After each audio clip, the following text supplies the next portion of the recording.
ಕೋರ್ಟ್ನಲ್ಲಿ ವಿಚಾರಣೆ ವೇಳೆ ಕಣ್ಣೀರಿಟ್ಟ ಸಿಟಿ ರವಿ. ಕೋರ್ಟ್ನಲ್ಲಿ ಜಡ್ಜ್ ಕೇಳಿದ ಪ್ರಶ್ನೆಗೆ ಉತ್ತರಿಸುವಾಗ ಕಣ್ಣೀರು ಹಾಕಿದ್ದಾರೆ. ನಿನ್ನ ಹೆಣ ಚಿಕ್ಕಮಗಳೂರಿಗೆ ಹೋಗುತ್ತೆ ಎಂದು ಮಂತ್ರಿ ಧಮಕಿ ಹಾಕಿದ್ದಾರೆ.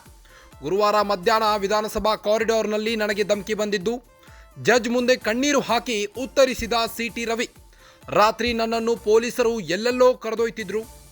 ದೇವರ ಮೇಲೆ ಭಾರ ಹಾಕಿ ನಾನು ಕೂಡ ಹೋದೆ. ನಿಮ್ಮನ್ನ ನೋಡಿಕೊಳ್ಳುತ್ತೇವೆ ಎಂದು ಲಕ್ಷ್ಮೀ ಹೆಬ್ಬಾಳ್ಕರ್ ಹೇಳಿದ್ರು.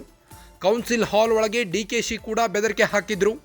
ನನ್ನನ್ನು ಪೊಲೀಸರು ನಿಗೂಢ ಜಾಗಕ್ಕೆ ಕರೆತಂದು ನಿಲ್ಲಿಸಿದ್ದರು. ದೂರ ಹೋಗಿ ಫೋನ್ನಲ್ಲಿ ಮಾತನಾಡುತ್ತಾ ಇದ್ದರು. ಖಾನಾಪುರದಲ್ಲಿ ನನಗೆ ಹೊಡೆದ್ರು. ತಲೆಯಲ್ಲಿ ರಕ್ತ ಬರುತ್ತಿತ್ತು. ಯಾರು ಹೊಡೆದ್ರು ಎಂದು ರವಿಗೆ ಪ್ರಶ್ನೆ ಮಾಡಿದ ಜಡ್ಜ್. ಯಾರು ಹೊಡೆದರು ಎಂದು ಗೊತ್ತಿಲ್ಲ, ಪೊಲೀಸರೇ ಹೊಡೆದಿರಬಹುದು, ಅವರೇ ಎತ್ತಿಕೊಂಡು ಹೋದರು ಎಂದು ಉತ್ತರಿಸಿದ ಸಿಟಿ ರವಿ. ಸಚಿವೆ ಲಕ್ಷ್ಮೀ ಹೆಬ್ಬಾಳ್ಕರ್ ವಿರುದ್ಧ ಸಿಟಿ ರವಿ ಆಕ್ಷೇಪಾರ್ಹ ಹೇಳಿಕೆ ನೀಡಿದ್ರು. ಬಿಜೆಪಿ ಎಂಎಲ್ಸಿ ಸಿಟಿ ರವಿ ಆಕ್ಷೇಪಾರ್ಹ ಪದ ಬಳಕೆಯ ಆರೋಪ ವ್ಯಕ್ತವಾಗಿತ್ತು. ಸಿಟಿ ರವಿ ವಿರುದ್ಧ ಸಚಿವೆ ಲಕ್ಷ್ಮೀ ಹೆಬ್ಬಾಳ್ಕರ್ ದೂರು ನೀಡಿದ್ರು. ಸಿಟಿ ರವಿ ವಿರುದ್ಧ ನಿನ್ನೆ ಸಚಿವೆ ಲಕ್ಷ್ಮೀ ಹೆಬ್ಬಾಳ್ಕರ್ ಕೆಂಡಾಮಂಡಲಗೊಂಡಿದ್ರು.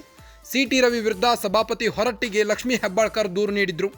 ಸಭಾಪತಿ ಕಚೇರಿಗೆ ಕೂಡ ಭೇಟಿ ನೀಡಿದ್ರು. ನಂತರ ಹಿರೇಬಾಗೇವಾಡಿ ಪೊಲೀಸ್ ಠಾಣೆಯಲ್ಲಿ ದೂರು ದಾಖಲಿಸಿದ್ರು. ವಿಧಾನ ಪರಿಷತ್ನಲ್ಲಿ ಲಕ್ಷ್ಮೀ ಹೆಬ್ಬಾಳ್ಕರ್ ವಿರುದ್ಧ ಹೇಳಿಕೆ ನೀಡಿದ ಕಾರಣ ಆಕ್ಷೇಪಾರ್ಹ ಹೇಳಿಕೆ ನೀಡಿದ್ದ ಬಿಜೆಪಿ ಎಂಎಲ್ಸಿ ಸಿಟಿ ರವಿ ಸದನದಲ್ಲಿ ಗದ್ದಲ ಕೋಲಾಹಲಕ್ಕೆ ಕಾರಣವಾಗಿದ್ದ ರವಿ ಹೇಳಿಕೆ. ಈಗ ಇದೇ ವಿಚಾರವಾಗಿ ಸಿಟಿ ರವಿ ವಿರುದ್ಧ ಲಕ್ಷ್ಮೀ ಹೆಬ್ಬಾಳ್ಕರ್ ದೂರು ನೀಡಿದ್ರು. ಸ್ತ್ರೀ ನಿಂದಕ ಬಿಜೆಪಿ ಎಂಎಲ್ಸಿ ಸಿಟಿ ರವಿಯನ್ನ ನಿನ್ನೆ ಬಂಧಿಸಲಾಗಿತ್ತು. ಲಕ್ಷ್ಮೀ ಹೆಬ್ಬಾಳ್ಕರ್ ವಿರುದ್ಧ ಅವಾಚ್ಯ ಶಬ್ದ ಬಳಕೆ ಮಾಡಿದ್ರು. ವಿಧಾನ ಪರಿಷತ್ನಲ್ಲಿ ನ್ಯಾಯಾಲಯಕ್ಕೆ ಹರಿಬಿಟ್ಟಿದ್ದ ರವಿ. ಸಿಟಿ ರವಿ ವಿರುದ್ಧ ದೂರು ದಾಖಲಿಸಿದ್ದ ಸಚಿವೆ ಹಿರೇಬಾಗೇವಾಡಿ ಪೊಲೀಸರಿಂದ ಬಂಧಿಸಲಾಗಿತ್ತು. ಪ್ರಮುಖ 2 ಸೆಕ್ಷನ್ಗಳ ಮೇಲೆ ಸಿಟಿ ರವಿಯನ್ನ ಬಂಧಿಸಲಾಗಿತ್ತು. ಆದ್ರೀಗ ಕೋರ್ಟ್ನಲ್ಲಿ ವಿಚಾರಣೆ ವೇಳೆ ಕಣ್ಣೀರಿಟ್ಟಿದ್ದಾರೆ ಸಿಟಿ ರವಿ. ಕೋರ್ಟ್ನಲ್ಲಿ ಜಡ್ಜ್ ಕೇಳಿದ ಪ್ರಶ್ನೆಗೆ ಉತ್ತರಿಸುವಾಗ ಕಣ್ಣೀರು ಹಾಕಿದ್ದಾರಂತೆ. ನಿನ್ನ ಹೆಣ ಚಿಕ್ಕಮಗಳೂರಿಗೆ ಹೋಗುತ್ತೆ ಎಂದು ಮಂತ್ರಿ ಧಮಕಿ ಹಾಕಿದ್ರಂತೆ.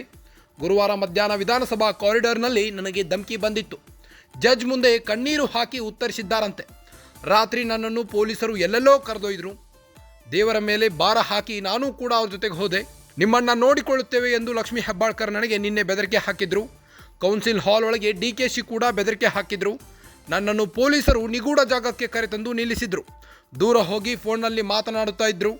ಖಾನಾಪುರದಲ್ಲಿ ನನಗೆ ಹೊಡೆದ್ರು. ತಲೆಯಲ್ಲಿ ರಕ್ತ ಬರುತ್ತಿತ್ತು.